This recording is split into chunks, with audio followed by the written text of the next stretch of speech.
Hello po guys, continuation po. Bali part 5 po ng life motivation na pinagpapatuloy ko.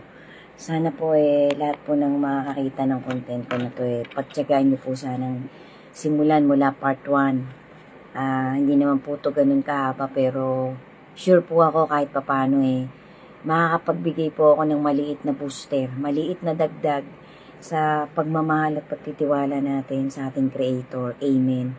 God bless us all po ulit. To God be the glory po.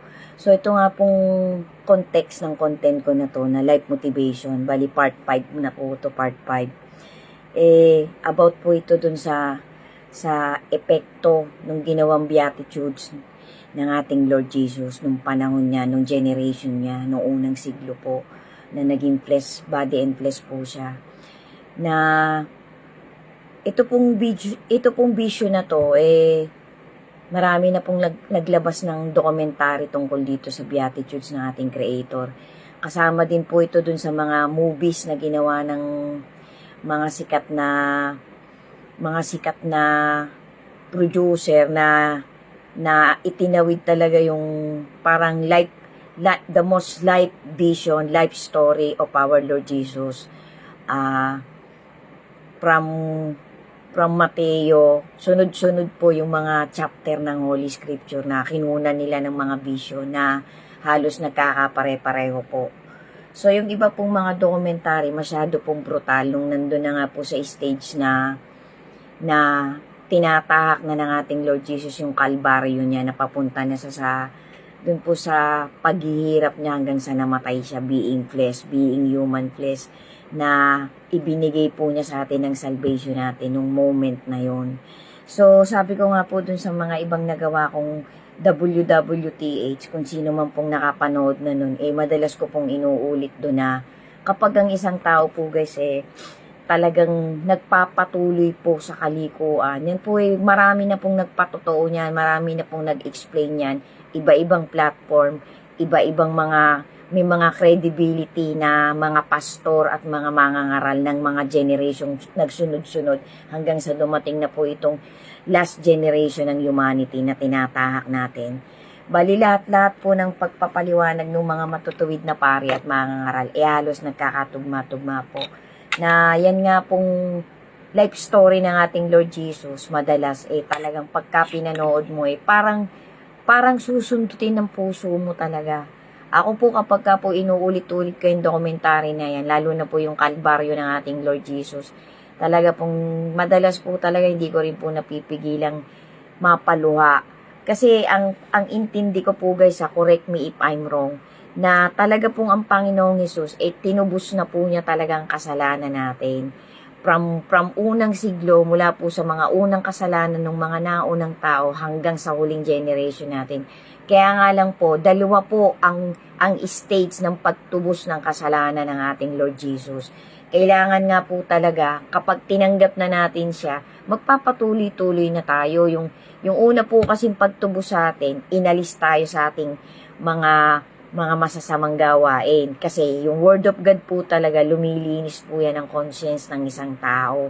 Tapos yung pangalawa pong pagtubos na gagawin ng ating Panginoon, yung pong yung pong judgment day na, yung pong ililigtas na tayo, irarapture na tayo, i-snatch na tayo, ihihiwalay na tayo sa maiiwan na magdadanas po nung galit na ibubuhos ng ating Creator dito sa sanlibutan. Tapos yung bibigyan na po talaga tayo ng verdict. Siya ang ating pong Lord Jesus ang magiging vindicator natin pagdating ng moment na yon.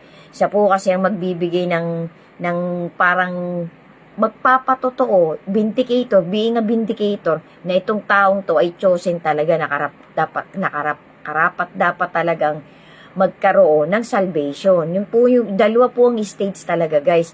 Kaya nga po ang sabi po ng isang matuwid na mangangaral na talagang pinagtitiwalaan ko din po. Kasi talagang 100% po, more than 100% pa kung may lalampas pa ng 100%. Ang lahat po ng tinutupad nila ng mga kasamahan sa congregation na yun. Kasi yun nga po yung talagang totoong church. Sabi nga po sa mga lumalabas na dokumentary ngayon guys, ang una nga daw pong i-rapture, kukunin ng Panginoon pagdating ng takdang oras at pagkakataon na mangyayari na po yung rapture. na hindi talaga papahintulot ng ating Creator na makita pa ng mga taong chosen yung masasamang pangitain, panginoorin, masasamang pangyayaring paparating sa mundong ito.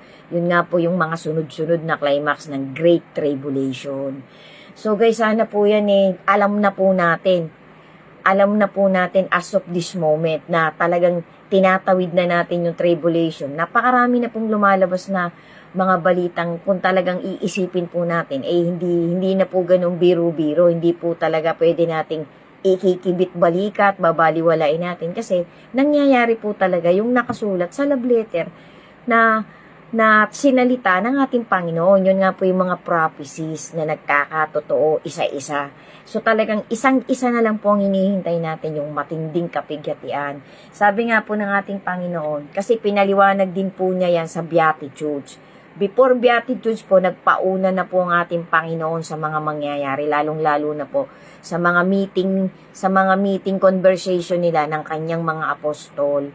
So, pinaliwanag na po ng ating Creator na hindi pa yan ang tunay na wakas kapag nakikita na natin yung mga maliliit na gera, malalaking gera, mga pestilence, mga sakit na walang lunas, mga famine, drought, tagtuyo, tapos yung mga nararamdaman po natin kakaiba sa mga kontinente by kontinente, maliliit at malalaking bansa, ay may mga nangyayari pong kakaiba. Pero hindi pa po yan ang wakas. Yan po ay simula pa lang ng paghihirap. Sabi nga po, ay umpisa yan ng parang isang babaeng nanganganak. Pagkatapos po ng lahat ng yan, di siyempre lalabas na yung bata. Sabi nga, ikinumpir po sa isang babaeng nanganganak na parang pa-intense ang sakit. Tapos pag nakita mo na yung baby mo, sasaya ka na. So parang pag natapos po yung tribulation, tapos na po, ando na po yung 1,000 years na paghahari. Tapos, verdict na po, araw na po ng Judgment Day. So, sana po guys, kahit papano, kabisado na natin ang pagkakasunod-sunod ng Great Tribulation. Tapos, yun nga pong 1,000 years. So, yung pong mga mapipili talagang chosen, yan po ay pinaliwanag talaga ng paulit-ulit sa love letter ng ating Creator.